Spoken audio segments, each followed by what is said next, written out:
파이팅! 자, 여러분 반갑습니다. 영화 서울의 봄. 지금도 뭐 계속해서 많은 관객들이 이 영화를 보고 있다고 합니다. 저는 아직 이 영화를 안 봤습니다.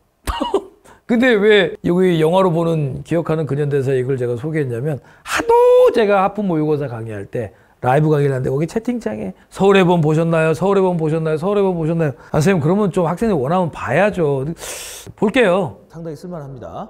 전두환이죠. 전두환. 성공하면 혁명, 실패하면 반란 아닙니까? 예, 그리고 밑에 너무 잘생겨서 이게 좀 밸런스가 안 맞는데, 실제로 이 12.12 군사 쿠데타를 맡겨 노력했던 장태환 장군의 얼굴을 잘 알고 있거든요. 장태환 장군은 이런 얼굴은 아닙니다. 어쨌든 정우성 씨가 장태환 장군을 맡았었죠. 장태환 장군 얘기만 짧게 드리면 굉장히 고생을 많이 하셨죠. 전두환 정권 때. 그리고 애지중장하겠던 아들이 서울대학교 시절에 의문사를 당합니다. 집안이 계속 불우했어요. 그러니까 여러 가지 일들 겪었어요. 이 전두환 때문에. 실제 서울의 봄 사진입니다. 자, 서울의 봄은 원래 80년 5월 달에 있었던 서울 지역 대학생들의 신군부 퇴진 시위로 시작된 겁니다.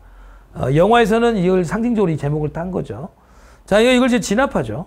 정부가, 신군부가. 그 이후에 그 다음에 이어지는 게 바로 5월 18일 5.18 광주민주운동. 이것도 실제 5.18 광주민주운동의 사진이죠. 이 사진들은 지금 그대로 유네스코 기록유산으로 남게 되었습니다. 아무튼 뭐 신군부의 무자비한 진압으로 굉장히 많은 광주 시민들이 학살을 당했던 거 잘 기억하고 계시죠? 1923년에 여기서 키워드는 전두환, 서울의 봄 5.18이고 배경은 12.12 군사 쿠데타와 신군부입니다. 왜 전두환과 노태우 일당을 우리가 신군부라고 부르냐? 그 전에 박정희 정권이 있었으니까 그냥 군부, 새롭게 등장한 게 신군부. 마치 고려시대에도 최충원이나 최우를 무신정권, 그리고 고려 말에 등장한 최영과 이성계 같은 분들을 신흥무인이라고 하거든요. 구분하기 위해서 부르는 거죠. 전두환 등을 부르는 명칭이고, 1979년 10월 26일 18년 동안 대한민국을 철권 통치했던 박정희가 죽습니다. 박정희 대통령은 정말 입체적인 인물입니다. 그러나 그가 철권 통치자였고 독재자였다면 틀림없죠.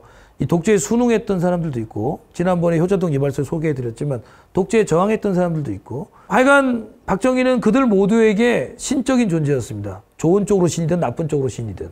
그런데 박정희가 죽고 모든 국민들은, 거의 절대다수 국민들은 드디어 이제 나라도 살 만큼 됐으니까 민주정부가 세워지길 원했고, 그래서 야당 지도자였던 김영삼, 김대중, 그리고 공화당의 이의자였던 김종필 등이 차기 대통령 선거를 준비하고 있었습니다. 그런데 갑자기 아무런 명분도 근본도 없이 전두환이 생뚱맞게 자기 친구들과 함께 12.12 군사 쿠데타를 일으키죠. 이때 맞서 싸웠던, 가장 열심히 싸웠던 장군이 바로 이 장태환 장군이죠. 저보다 3살 형입니다. 이런 얘기하면 학생들이 좋아하더라고요. 그러나 결국에는 12.12 쿠데타는 성공하죠. 그러나 아무런 명분도 없는 쿠데타이기 때문에 전두환이가 바로 대통령이 될 수는 없어. 전두환이가 착착착 준비를 해. 그거를 깨고자 서울 지역 대학생들이 모였던 게 서울의 봄. 배후에서 주도한 게 누구냐면 지금 은퇴한 정치인인 이해찬 전 국무총리. 그리고 뒤에서 복학생 협의를 이끌었던 게 유시민 아저씨. 그리고 한 분이 국회 부의장 했고 국민의힘 국회의원 오래 했던 심재철 의원, 서울대 총학생회장. 그래 이제 모였어. 이 사람들 주장은 30만. 당시 경찰 추산으로는 5만인데 최소 15만 이상은 모였어요. 엄청나죠, 보면. 서울역 6교까지 다 자리 차지했죠. 여기에 모여서 시위를 했는데 탱크 끌고 가서 다 날려버렸단 말이에요. 그리고는 이걸 핑계로 비상계엄령을 전국으로 확대했어요. 5.17 비상계엄령 확대 조치. 이거에 열받아서 일어난 게 광주민주운동인데, 의도적인 진압으로 처음부터 여러분이 돌아가셨어요.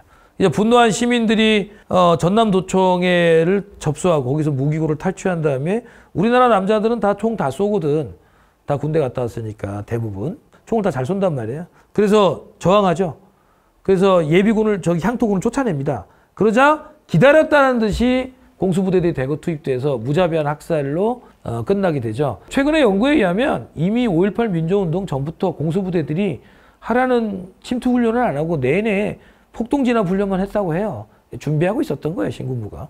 광주를 희생양으로 삼은 다음에 전 국가적인 무슨 위기 상황이다 개소리하면서 국가보위 비상대책위원회를 만들고, 거기서 착착 작업을 한 다음에 삼천교육대니 언론 통폐합 다 하고요. 그 다음에 최규하 임시대통령 위협해서 물러나게 한 다음에 지가 대통령에 취임을 하죠.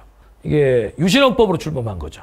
그러나 유신헌법이 너무 인기가 없는 헌법이니까 대통령을 여전히 체육관에서 선거인단이 뽑는 방식 그대로 유지하되, 직선제로 나가면 지가 당선될 가능성이 빵 프로니까 대신에 뭐 긴급조치원 이런 거는 좀 풀어주는, 제5공화국 헌법을 80년 10월에 만들어서 81년 2월에 다시 대통령으로 취임하죠. 그러니까 맨날 지가 자랑하잖아. 본인은 민주주의와 박정희 유신체제의 징검다리 역할을 한 사람이야. 7년만 해먹고 나는 집에 가려고 했어. 네, 자랑합니다만 개소리입니다. 상당히 쓸만합니다. 여러분들 수고 많으셨습니다. 파이팅!